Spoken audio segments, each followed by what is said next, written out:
ദൈവവചന ശുശ്രൂഷയിലേക്ക് രക്ഷിതാവും നാഥനുമായ യേശു ക്രിസ്തുവിന്റെ ധന്യനാമത്തിൽ നിങ്ങൾക്കേവർക്കും സ്വാഗതം. Praise the Lord. ഇന്ന് നമ്മൾ ചിന്തിക്കുന്ന വിഷയം യെശയ്യാ പ്രവചനത്തിലെ 1-ാം അധ്യായം 4-ാം തിരുലിഖിതം. അകൃത്യഭാരം ചുമക്കുന്ന ജനം, അനീതിയുടെ ഭാരം വഹിക്കുന്ന ജനം എന്നതിനെ കുറിച്ചാണ്. ഒരു നിമിഷം നമുക്ക് പ്രാർത്ഥിക്കാം. ദൈവമേ, പല സാഹചര്യങ്ങളിലൂടെ കടന്നു പോന്ന് ഇന്ന് ഒരുപാട് തളർന്നിരിക്കുന്ന മകനെയും മകളെയും അവിടുന്ന് സ്പർശിക്കണമേ. മനസ്സിന്റെ വേവലാതികളെ അവിടുന്ന് തൊട്ട് സുഖപ്പെടുത്തണമേ കർത്താവേ.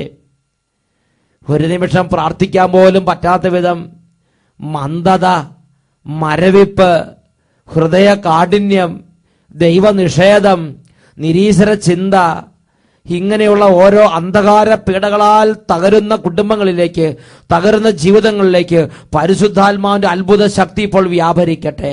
74-ാം സങ്കീർത്തനത്തിൽ 13-ഉം 14-ഉം തിരുലിഖിതങ്ങൾ, ശക്തിയാൽ അവിടുന്ന് കടലിനെ വിഭജിച്ചു, സമുദ്രത്തിലെ ഭീകര സത്വങ്ങളുടെ തലകൾ പിളർന്നു, ലെവിയാഥന്റെ തലകൾ തകർത്തു, അതിനെ മരുഭൂമിയിലെ ജന്തുക്കൾക്ക് ആഹാരമായി ഇട്ടുകൊടുത്തു. ഈ വചനത്തിന്റെ ശക്തിയാൽ കുടുംബങ്ങളെ പീഡിപ്പിച്ചുകൊണ്ടിരിക്കുന്ന എല്ലാ ദുർബാധകളെയും ദുർഭൂതങ്ങളെയും യേശുവിന്റെ നാമത്തിൽ ശാസിക്കുന്നു. ദുരാത്മാക്കളെ നസ്രയന്റെ നാമത്തിൽ കുടുംബങ്ങളെ വിട്ടുപോവുക. ഹല്ലേലൂയ, ഹല്ലേലൂയ. ഈ വചന ശുശ്രൂഷയ്ക്ക് തടസ്സമുണ്ടാക്കി ഈ ശുശ്രൂഷയുടെ പരാജയം ആഗ്രഹിച്ച് നിലയുറപ്പിച്ചിരിക്കുന്ന നാരകീയ സേനകളെ, അന്ധകാര ശക്തികളെ നസ്രായന യേശുവിന്റെ നാമത്തിൽ പൗരോഹിത്യത്തിന്റെ അധികാരം ഉപയോഗിച്ച് നിങ്ങളെ ഞാൻ ബന്ധിച്ചു കെട്ടുന്നു. നിത്യ നരകാഗ്നിയിലേക്ക് ആട്ടിപ്പായിക്കുന്നു. വിട്ടുപോവുക. ഹല്ലേലൂയ, ഹല്ലേലൂയ.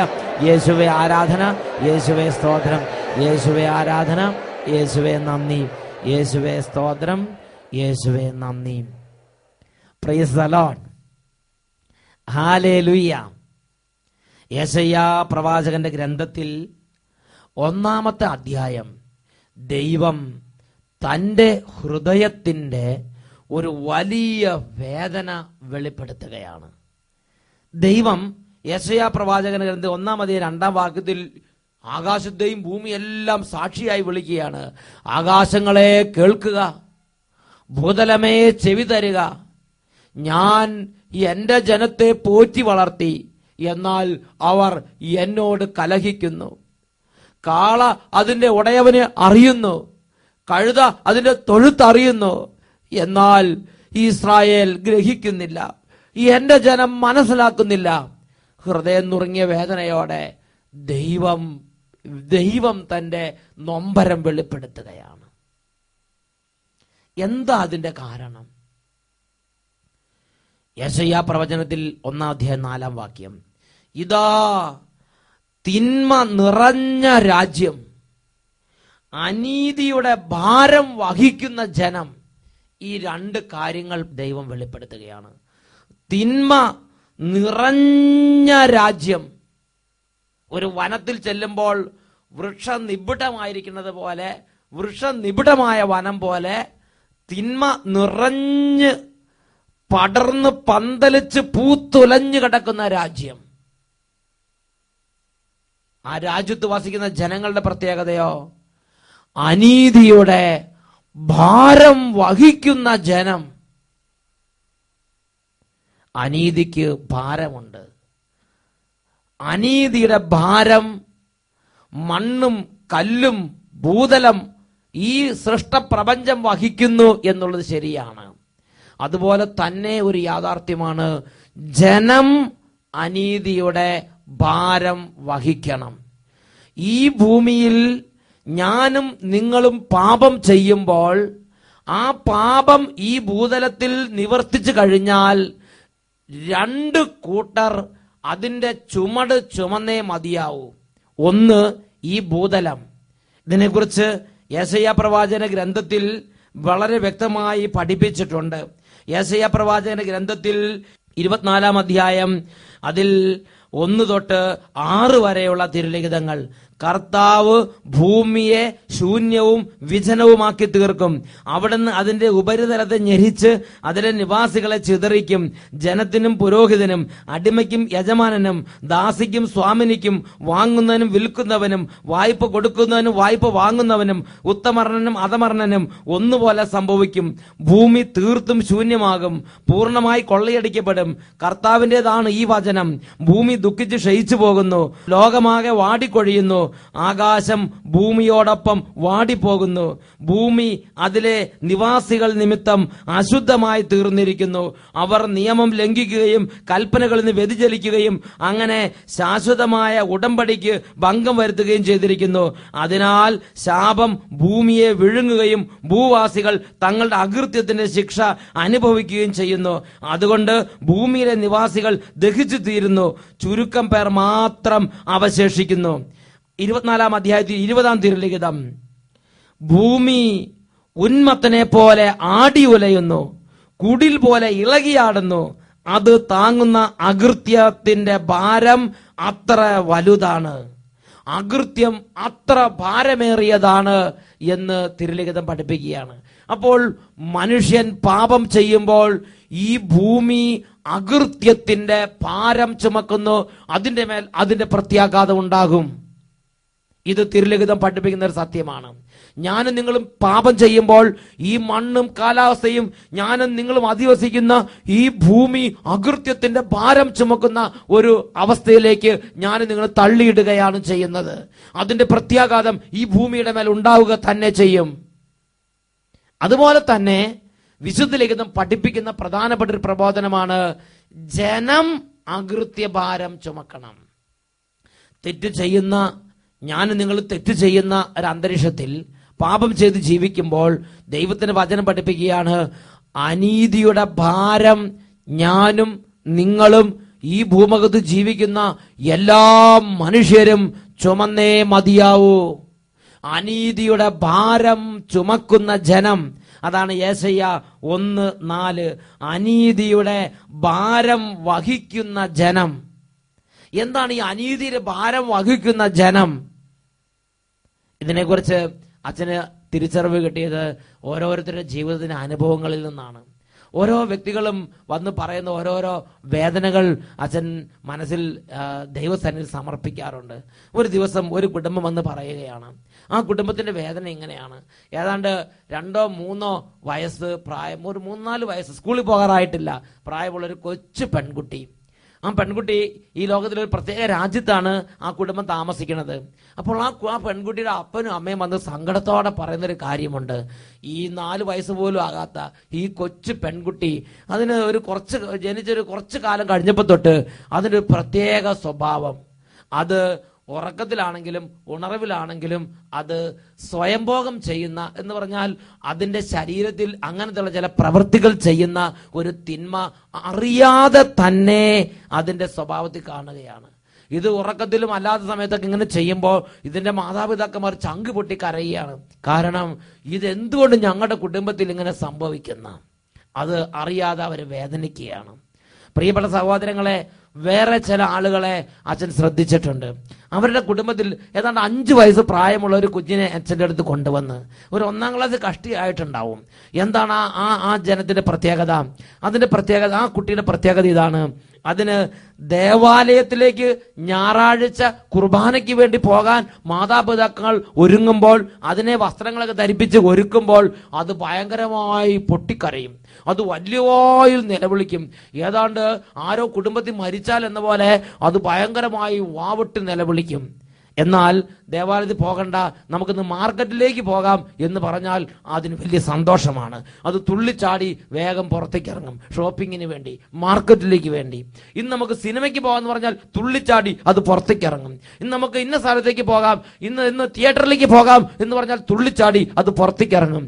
എന്നാൽ നമുക്ക് പ്രാർത്ഥിക്കാം എന്ന് പറഞ്ഞാൽ, നമുക്ക് ദേവാലയത്തിലേക്ക് പോകാം എന്ന് പറഞ്ഞാൽ, നമുക്ക് ഇന്ന് കുമ്പസാരിക്കാൻ പോകാം എന്ന് പറഞ്ഞാൽ, ഇങ്ങനത്തെ കാര്യങ്ങൾ അവർ ചെയ്യാൻ മാത്രമല്ല മാതാപിതാക്കൾ ചെയ്യുമ്പോൾ പോലും ഈ കുട്ടിക്ക് സഹിക്കാൻ പറ്റുന്നില്ല, പൊട്ടിക്കരയാണ്.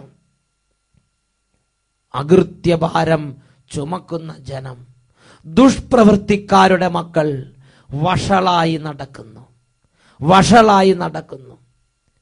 പ്രിയപ്പെട്ട സഹോദരങ്ങളെ, നാം ചെയ്യുന്ന അകൃത്യത്തിന് ഒരു ഭാരമുണ്ട്. ആ ഭാരം ഈ ഭൂതലത്തിൽ ജനിക്കുന്ന എല്ലാവരും ചുമന്നേ മതിയാവൂ. നിങ്ങളൊന്ന് ചിന്തിച്ചു നോക്ക്. ഞാനൊരു കുട്ടിയുടെ കാര്യം ഞാൻ നിങ്ങളോട് പറയാം. അച്ഛൻ നോക്കുമ്പോൾ ഒരു കുട്ടി വല്ലാതെ ചിണുങ്ങി കരയുക. ഉടനെ അതിന്റെ അമ്മ പറയാണ്, സംഭവം ഇതാണ്, ആരോ ഒരു കുട്ടി ഈ കുട്ടിയെ അടിച്ചു, അതിന്റെ ചേട്ടൻ അനിയത്തിനെ അടിച്ചു. ഉടനെ ഈ കുട്ടി ചിണുങ്ങി കരഞ്ഞ സമയത്ത് അമ്മ പറയാണ്, ഇന്ന് ഞാൻ ഒരു വലിയ വടിയെടുത്ത് അവന്റെ 2 അടി കൊടുക്കണുണ്ട് എന്ന് പറഞ്ഞപ്പോൾ ഇതിന്റെ കരച്ചിൽ നിന്നു. നോക്കുക, ആരും പഠിപ്പിച്ചിട്ടില്ല, ഒരു പുസ്തകം ഇത് വായിച്ചിട്ടില്ല. ഒരു 4 വയസ്സ് അല്ലെങ്കിൽ ഒരു 3 വയസ്സ് അല്ലെങ്കിൽ 5 വയസ്സ് പ്രായം, ഒരു കൂട്ടുകെട്ടിലേക്കും പോയിട്ടില്ല, ഒരു പാർട്ടിയിലും പ്രവർത്തിക്കാൻ തുടങ്ങിയിട്ടില്ല. അതിനു മുമ്പ് തന്നെ പ്രതികാരം ചെയ്യുമ്പോൾ ഹൃദയത്തിന് സന്തോഷമുണ്ടാകുന്ന ഒരു പ്രത്യേക അന്തരീക്ഷത്തിൽ അതിന്റെ സ്വഭാവമായിരിക്കുകയാണ്. ഇതിനെ അടിച്ച ഇതിന്റെ ചേട്ടനിട്ട് മുഴുത്ത വടിയെടുത്ത് 2 അടി കൊടുക്കുമ്പോൾ ഇതിന് സന്തോഷം വരികയാണ്. അപ്പൊ ഇതിന്റെ അമ്മ പറഞ്ഞു, നീ വിഷമിക്കണം, ഞാൻ അവന്റെ 2 അടി കൊടുക്കും. ഉടനെ അതിന്റെ കരച്ചിൽ നിന്ന് അതിന് ആശ്വാസമായി. നോക്കുക, ആരും പഠിപ്പിച്ചില്ലെങ്കിലും സ്വാർത്ഥത, തന്നിഷ്ടം, പ്രതികാരദാഹം ഇത് കൊച്ചു മനസ്സിലിരി. ഇതിനെ ആര് പഠിപ്പിച്ചത്? ഇത് ഏത് സ്കൂളിൽ പോയി ഇത് പഠിച്ച്? പ്രിയപ്പെട്ട സഹോദരങ്ങളെ, തിന്മ ചെയ്യാൻ എന്ന് പറഞ്ഞ അകൃത്യഭാരം ചുമക്കുന്ന ജനം, ദുഷ്പ്രവൃത്തിക്കാരുടെ മക്കൾ, അവർ വഷളായി നടക്കും എന്ന് പറഞ്ഞ ഈ ഭൂതലത്തിൽ ജനിക്കുന്ന ഓരോ വ്യക്തിയുടെ മേലും ഈ അകൃത്യ ഭാരം ഇരിക്കുന്നുണ്ട്, ഈ തിന്മയുടെ സ്വാധീനം ഇരിക്കുന്നുണ്ട്. ഇതൊരു ക്ലാസ്സിൽ പോയി പഠിച്ചിട്ട് വന്ന സ്വാർത്ഥതയല്ല, തന്നിഷ്ടമല്ല, പ്രതികാരദാഹമല്ല. ഇത് ഉള്ളിൽ നിന്ന് തന്നെ വന്ന ഒരു പ്രത്യേക ഭാരമാണ്. അനീതിയുടെ ഭാരം വഹിക്കുന്ന ജനം, അനീതിയുടെ ഭാരം ചുമക്കുന്ന ജനം. ഞാൻ മറ്റൊരു സംഭവം ഓർമ്മിക്കുകയാണ്. ഒരു 4ാം ക്ലാസ്സിലായിട്ടില്ല ചെറിയൊരു കുട്ടി, അവൻ അങ്ങനെ ഡേ കെയറിൽ ഒരു സ്ഥലത്താക്കിയിരിക്കുകയാണ്. അമേരിക്കയിലുള്ള ഓഹിയോ എന്ന് പറഞ്ഞ ഒരു സ്റ്റേറ്റിലാണ് ഈ സംഭവം നടക്കുന്നത്. അപ്പോൾ അവന്റെ കാലിൽ അറിയാതെ ആ ഡേ കെയറിലെ ആ നേഴ്സ് അല്ലെങ്കിൽ ആ ടീച്ചർ ഒന്ന് ചവിട്ടി. ഉടനെ അവന് ദേഷ്യം വന്നു. അവനൊരു തോക്കെടുത്ത് ആ ടീച്ചറെ കണ്ട് വെടിവെക്കാൻ ശ്രമിക്കുകയാണ്. ചിന്തിച്ചു നോക്കുക, ഒരു 1ാം ക്ലാസ്സിലേക്ക് പ്രവേശിക്കാനുള്ള പ്രായമായിട്ടില്ല. അതിനു മുമ്പ് തന്നെ അവന്റെ ഉള്ളിൽ ഒരു പ്രത്യേക തരത്തിലുള്ള ഒരു ഇൻടോളറൻസ്, ഒരു സഹിഷ്ണുതയില്ലായ്മ, തന്നെ വേദനിപ്പിക്കുന്ന ഒരാളോട് പ്രതികാരം ചെയ്യണമെന്നുള്ള ദാഹം. അനീതിയുടെ ഭാരം വഹിക്കുന്ന ജനമാണിത്, അനീതിയുടെ ഭാരം വഹിക്കുന്ന ജനം. ഈ അടുത്ത കാലത്ത് അച്ഛൻ റെനി പുല്ലുകാലിൽ അച്ഛനുമായിട്ട് സംസാരിക്കാനിട വന്നു. റെനി പുല്ലുകാലിൽ അച്ഛന്റെ വളരെ അടുത്ത ഒരു സുവിശേഷ സഹപ്രവർത്തകനാണ്. അദ്ദേഹം കുട്ടികളുടെ ക്രിസ്ത്യൻ ധ്യാനം നടത്താൻ വേണ്ടി ഒരു ഓർഫനേജിലേക്ക് പോയി. അവിടെ 6ാം ക്ലാസ്സിൽ പഠിക്കുന്ന ഒരു മോൻ, അവന്റെ അനിയൻ 4ാം ക്ലാസ്സിൽ പഠിക്കുന്ന ഒരുവൻ, പിന്നെ 2ൽ പഠിക്കുന്ന ഒരു 3 ആൺകുട്ടികൾ, ഒരു കുടുംബത്തിലെ കൂടപ്പിറപ്പുകൾ 3 പേര് ഒരു ഓർഫനേജ് പഠിക്കുകയാണ്. അവിടെ ഇവരെ പരിശോധിക്കുകയും ഇവരുടെ കാര്യങ്ങൾ അന്വേഷിച്ചപ്പോൾ മനസ്സിലായൊരു കാര്യമുണ്ട്. അവധി സമയം, ഒഴിവ് സമയം കിട്ടുമ്പോഴെല്ലാം ഈ 6ാം ക്ലാസ്സുകാരന്റെ നേതൃത്വത്തിൽ ഈ 4ാം ക്ലാസ്സുകാരനും ഈ 2ാം ക്ലാസ്സുകാരനും ഇത് ഇത്രയും വലുപ്പമുള്ളൂ, ഇങ്ങനെയുള്ള സാധനങ്ങൾ ഒരുമിച്ച് കൂടുതൽ ചിന്തിക്കുന്ന എന്താ, എങ്ങനെ നമ്മുടെ അപ്പനെ കൊല്ലാം. ഇവരെ 3 പേരും കൂടെ ചേർന്നിരുന്ന് ചിന്തിക്കുകയാണ്, എങ്ങനെ അപ്പനെ കൊല്ലാം. ഇതാണ് ഈ മക്കളുടെ ചിന്ത. ഇത് എവിടുന്ന് കിട്ടി? ഇത് ഏത് ടീച്ചർ പറഞ്ഞു കൊടുത്ത്? ഇതെങ്ങനെ ഇവർക്ക് ഏത് സിനിമ കണ്ടപ്പോൾ മനസ്സിലായി? ഇത് സിനിമ കണ്ടിട്ട് വന്നതല്ല, ഇത് ടീച്ചർമാർ പഠിപ്പിച്ച് വന്നതല്ല, ഇത് ഉള്ളിൽ നിന്ന് തന്നെ വരുന്ന ഒരു ചിന്തയാണ്. അനീതിയുടെ ഭാരം വഹിക്കുന്ന ജനം, ദുഷ്പ്രവൃത്തിക്കാരുടെ മക്കൾ വഷളായി നടക്കുന്നു. പ്രിയപ്പെട്ട സഹോദരങ്ങളെ, എന്താണ് ഈ അനീതി വഹിക്കുന്ന ഭാരം, അനീതിയുടെ ഭാരം വഹിക്കുന്ന ജനത്തിന്റെ പ്രത്യേകത? ആ ജനത്തിന് ചില പ്രത്യേകതകളുണ്ട്. അതിൽ ഒന്നാമത്തെ പ്രത്യേകതയാണ്, ജന്മനാ ഇങ്ങനെയുള്ള ബൈബിളിന്റെ മൂല്യങ്ങൾക്ക് നേരെ എതിരായിട്ടുള്ള ചിന്താഗതിയും ഒരു പ്രിൻസിപ്പിളും ഒരു ഫിലോസഫിയും അവരുടെ മനസ്സിലുണ്ടായിരിക്കും. ഇതാരും പഠിപ്പിക്കണ്ട. അനീതിയുടെ ഭാരം വഹിക്കുന്ന ജനം, ദുഷ്പ്രവൃത്തിക്കാരുടെ മക്കൾ വഷളായി നടക്കുന്ന ഒരു തലമുറയാണെങ്കിൽ ആരും പഠിപ്പിക്കാതെ ബൈബിളിൽ എഴുതിയിരിക്കുന്ന എല്ലാ വചനത്തിനും എതിരായ ഒരു ഫിലോസഫി അവരുടെ ഹൃദയത്തിൽ ജനിക്കുമ്പോൾ മുതൽ തന്നെ ഉണ്ടായിരിക്കുമെന്നുള്ളൊരു സത്യമാണ്. ഹല്ലേലൂയ, യേശുവേ സ്തോത്രം, യേശുവേ നന്ദി. രണ്ടാമത്തെ പ്രത്യേകത, ദൈവരാജ്യത്തെക്കുറിച്ചോ യേശുവിനെ കുറിച്ചോ സ്വർഗത്തെക്കുറിച്ചോ നിത്യതയെക്കുറിച്ചോ നരകത്തെക്കുറിച്ചോ ആരെങ്കിലും ഇവരോട് പ്രസംഗിച്ചാൽ ഇവർക്ക് അത് ഉൾക്കൊള്ളാൻ കഴിയുകയില്ല. അവർക്ക് അതിനോട് പുച്ഛം തോന്നും, അവർക്ക് അതിനോട് പരിഹാസം തോന്നും. ഗൊമോറ ജനത്തിന്റെ പ്രത്യേകതയാണിത്. സൊദോം ഗൊമോറ ജനത്തിന്റെ പ്രത്യേകതയാണിത്. ഉൽപ്പത്തിയുടെ പുസ്തകത്തിൽ ഇങ്ങനെ ഒരു രംഗം കാണുന്നുണ്ട്. ഇതാ സൊദോം ഗൊമോറ പട്ടണത്തിലേക്ക് അഗ്നിയും ഗന്ധവും ഇറങ്ങി അത് ദഹിപ്പിച്ച് ചാമ്പലാക്കുന്നതിന് തൊട്ട് മുമ്പ് ഇതാ ദൈവത്തിന്റെ സ്വർഗത്തിൽ നിന്നുള്ള ദൂതന്മാർ 2 പേര് ലോത്തിന്റെ അടുത്തേക്ക് എത്തി. ദൈവിക ദൂതുകൾ അവരെ അറിയിച്ചു. ലോത്തിന് കിട്ടിയ ബോധ്യമനുസരിച്ച് ലോത്ത് വേഗം തന്റെ പെൺമക്കളെ കല്യാണം കഴിക്കാനായിരുന്ന യോഗ്യന്മാരായ സുമുഖന്മാരായ ചെറുപ്പക്കാരുടെ ഭവനത്തിലേക്ക് ഓടി. എന്നിട്ട് അവരോട് പറഞ്ഞു, മക്കളെ, ഇതാ ക്രോധം പൊട്ടിപ്പുറപ്പെട്ടിരിക്കുകയാണ്, നമ്മൾ ദൈവത്തിന്റെ വഴി അനുസരിച്ച് പോകണം. ഇതാ ദൈവ സ്വർഗത്തിൽ നിന്ന് ദൂതന്മാരെ അയച്ച് വെളിപാട് നൽകിയിരിക്കുകയാണ്. വരൂ, നിങ്ങൾ ഞങ്ങളോടൊപ്പം വരൂ, നമുക്ക് യാത്ര പുറപ്പെടാം, നമുക്ക് രക്ഷപ്പെടാം. രക്ഷയെക്കുറിച്ച് ലോത്ത് സംസാരിച്ചപ്പോൾ ദൈവത്തിന്റെ വചനം പഠിപ്പിക്കുകയാണ്, അവൻ തമാശ പറയുകയാണെന്നത്രേ അവർക്ക് തോന്നിയത്. അതാണ് ഉൽപ്പത്തിയുടെ പുസ്തകം 19-ാമത്തെ അധ്യായത്തിൽ 14-ാമത്തെ തിരുലിഖിതം. കർത്താവ് ഈ നഗരം നശിപ്പിക്കാൻ പോവുകയാണ് എന്ന് പറഞ്ഞപ്പോൾ അവൻ തമാശ പറയുകയാണ് എന്നത്രേ അവർക്ക് തോന്നിയത്. ഇതാണ് ഗൊമോറ ജനത്തിന്റെ ഒരു ഇഫക്റ്റ്. ഇതൊരു ഗൊമോറ ഇഫക്റ്റ് ആണ്. ഹല്ലേലൂയ. അവർക്ക് ദൈവവചനം കേൾക്കുമ്പോൾ, കർത്താവിന്റെ ദൂതുകൾ കേൾക്കുമ്പോൾ, ദൈവരാജ്യത്തെക്കുറിച്ച് കേൾക്കുമ്പോൾ, നിത്യരക്ഷയെക്കുറിച്ച് കേൾക്കുമ്പോൾ ഒരു തമാശയായിട്ട് തോന്നും, ഒരു വിലയില്ലാത്ത കാര്യമായിട്ട് തോന്നും. Praise the Lord. അനീതിയുടെ ഭാരം വഹിക്കുന്ന ജനം, ദുഷ്പ്രവൃത്തിക്കാരുടെ മക്കൾ, വഷളായി നടക്കുന്ന ഒരു തലമുറ പൊന്തി വരുമ്പോൾ സംഭവിക്കുന്ന 3-ാമത്തെ പ്രത്യേകതയാണ് അവിടെ കർത്താവിന്റെ സഭ വെള്ളരിത്തോട്ടത്തിലെ മാടം പോലെയും മുന്തിരിത്തോട്ടത്തിലെ കാവൽ മാടം പോലെയും ആയിത്തീരും. യെശയ്യാ പ്രവചന പുസ്തകം 1-ാം അധ്യായം 8-ാം വാക്യം. അത് നിർജ്ജനമായിരിക്കുന്നു, മുന്തിരിത്തോപ്പിലെ കുടിൽ പോലെയും വെള്ളരിത്തോട്ടത്തിലെ മാടം പോലെയും ആക്രമിക്കപ്പെട്ട നഗരം പോലെയും സിയോൻ പുത്രി ഉപേക്ഷിക്കപ്പെട്ട് കിടക്കും. ഇന്ന് രാജ്യങ്ങളിലേക്ക് തല ഉയർത്തി നോക്കുക. ഓരോ രാജ്യങ്ങളിൽ, ഓരോ പ്രദേശങ്ങളിൽ കർത്താവിന്റെ സഭയുടെ സ്ഥിതി ഇന്ന് എന്താണ്? അനീതി നിറഞ്ഞ രാജ്യങ്ങളിൽ, ദുഷ്പ്രവൃത്തിക്കാരുടെ മക്കൾ വ്യവഹരിക്കുന്ന ഇടങ്ങളിൽ, അനീതിയുടെ ഭാരം വഹിക്കുന്ന ജനതകൾ താമസിക്കുന്ന സ്ഥലത്ത് കർത്താവിന്റെ സഭ ഇന്ന് അന്യാധീനപ്പെട്ട് കിടക്കുന്ന ഒരു കാഴ്ചയല്ലേ എനിക്ക് നിങ്ങൾക്ക് കാണാൻ കഴിയുന്നത്? വെള്ളരിത്തോട്ടത്തിലെ മാടത്തിന്റെ പ്രത്യേകത എന്താ? ആ സീസണിന്റെ സമയത്ത് അവിടെ കാവൽക്കാരുണ്ടായിരുന്നു, അവിടെ താമസം ഉണ്ടായിരുന്നു, അവിടെ എല്ലാം ഉണ്ടായിരുന്നു. അത് മെയിൻ്റനൻസ് നടത്തിയിരുന്നു, അത് ക്ലിയറായി നോക്കിയിരുന്നു, ആളും ആരവും അനക്കവും ഉണ്ടായിരുന്നു. എന്നാൽ വിളവെടുപ്പ് കഴിഞ്ഞു, സാധനങ്ങളെല്ലാം കൊണ്ടുപോയി ഉപേക്ഷിക്കപ്പെട്ടു, മഴക്കാലമായി, അത് മഴ പെയ്തു, ജീർണിച്ചു, ചോർന്നൊലിച്ചു, അത് കുറെ കേടുവന്നു.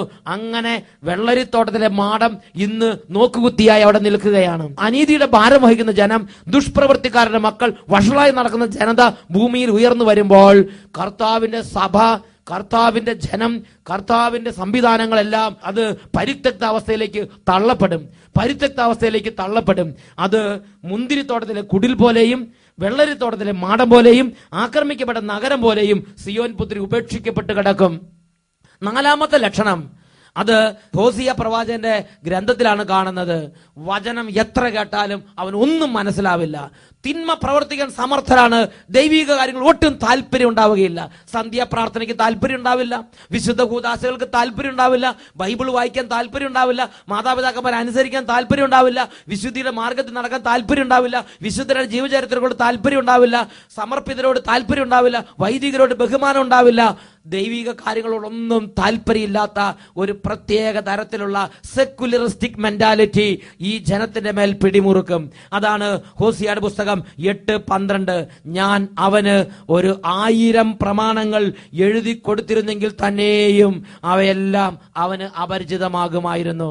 ഞാൻ അവന് 1000 പ്രമാണങ്ങൾ എഴുതി കൊടുത്തിരുന്നെങ്കിൽ തന്നെയും അവ അവന് അപരിചിതമായി തോന്നുമായിരുന്നു. ഹോസിയ 8:12. പ്രിയപ്പെട്ട ദൈവമക്കളെ, ഇതാ ഈ നിമിഷങ്ങളിൽ എന്നെയും നിങ്ങളെയും ദൈവമായ കർത്താവ് വിളിക്കുകയാണ്. നിന്നിലുള്ള വെള്ളി കിട്ടമായി മാറിയിരിക്കുന്നുവോ? ഞാൻ നിങ്ങൾ ചിന്തിക്കേണ്ട വിഷയമാണ്. യെശയ്യായുടെ പുസ്തകം 1-ാം അധ്യായം 22-ാം വാക്യം. നിന്റെ വെള്ളി കിട്ടമായി മാറിയിരിക്കുന്നു, നിന്റെ വെള്ളി കിട്ടമായി മാറിയിരിക്കുന്നു. ജെറമിയ പ്രവാചകന്റെ ഗ്രന്ഥത്തിൽ അതിനെക്കുറിച്ച് രേഖപ്പെടുത്തിയ പ്രകാരമാണ്. ജെറമിയ 6-ാം അധ്യായം 28-ഉം 29-ഉം വാക്യങ്ങൾ. അവർ പയറ്റിത്തെളിഞ്ഞ കലാപകാരികളാണ്. അവർ മിഥ്യാപവാദം പരത്തുകയും പിച്ചള ഇരുമ്പ് പോലെ ഹൃദയം കഠിനമാക്കുകയും ചെയ്യുന്നു. അവർ ദുഷ്കൃത്യങ്ങളിൽ മുഴുകുന്നു, ഉല ശക്തിയായി ഊതുന്നു, ഈയം തീയിൽ ഉരുകുന്നു. ഈ ശുദ്ധീകരണമെല്ലാം വെറുതെയാണ്. എന്തെന്നാൽ ദുഷ്ടന്മാർ നീക്കം ചെയ്യപ്പെടുന്നില്ല. കർത്താവ് തള്ളിക്കളഞ്ഞിരിക്കുന്നത് കൊണ്ട് വെള്ളിക്കിട്ടം എന്ന് അവർ അറിയപ്പെടും. കർത്താവ് തള്ളിക്കളഞ്ഞിരിക്കുന്നതുകൊണ്ട് വെള്ളിക്കിട്ടം എന്ന് അവർ അറിയപ്പെടും. അനീതി നിറഞ്ഞ രാജ്യം, തിന്മ നിറഞ്ഞ രാജ്യം, അനീതിയുടെ ഭാരം വഹിക്കുന്ന ജനം, വഷളായി നടക്കുന്ന ദുഷ്പ്രവൃത്തിക്കാരുടെ മക്കൾ, അവർ കൂട്ടം കൂടി പാപത്തിന്റെ ക്ലൈമാക്സിലെത്തുമ്പോൾ അവർക്ക് അനുഭവപ്പെടുന്ന അവസാനത്തെ സ്റ്റേജാണ് കർത്താവ് തള്ളിക്കളഞ്ഞിരിക്കുന്നതുകൊണ്ട് വെള്ളിക്കിട്ടം എന്ന് അവർ അറിയപ്പെടും.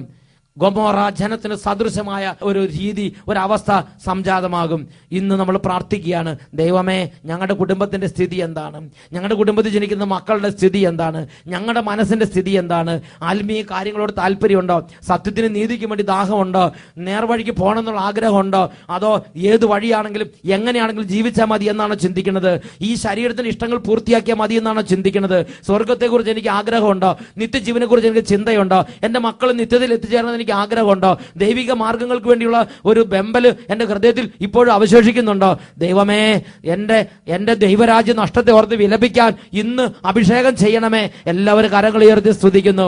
ഹല്ലേലൂയ, ഹല്ലേലൂയ, ഹല്ലേലൂയ. യേശുവേ ആരാധന, ആരാധന, ആരാധന. യേശുവേ ആരാധന, ആരാധന, ആരാധന. യേശുവേ ആരാധന. പിതാവേ, ഈ ദൈവമക്കളെ വഞ്ചിച്ച്, ഈ ദൈവമക്കളെ വ്യതിചലിപ്പിച്ച് കർത്താവിൽ നിന്നും പരിശുദ്ധാത്മാവിൽ നിന്നും ദൈവത്തിൽ നിന്നും സഭയിൽ നിന്നും വിശുദ്ധ കൂദാശകളിൽ നിന്നും പ്രാർത്ഥനകളിൽ നിന്നും അകറ്റിക്കൊണ്ടുപോകുന്ന അന്ധകാര പീഡകളെ യേശുവിന്റെ നാമത്തിൽ ശാസിക്കുന്നു, വിട്ടുമാറി പോകട്ടെ. ഹല്ലേലൂയ, ഹല്ലേലൂയ. യേശുവേ ആരാധന, യേശുവേ സ്തോത്രം, യേശുവേ ആരാധന, യേശുവേ നന്ദി. Praise the Lord. അനീതി നിറഞ്ഞ രാജ്യം, ദുഷ്പ്രവൃത്തിക്കാരുടെ മക്കൾ വഷളായി നടക്കുന്നു.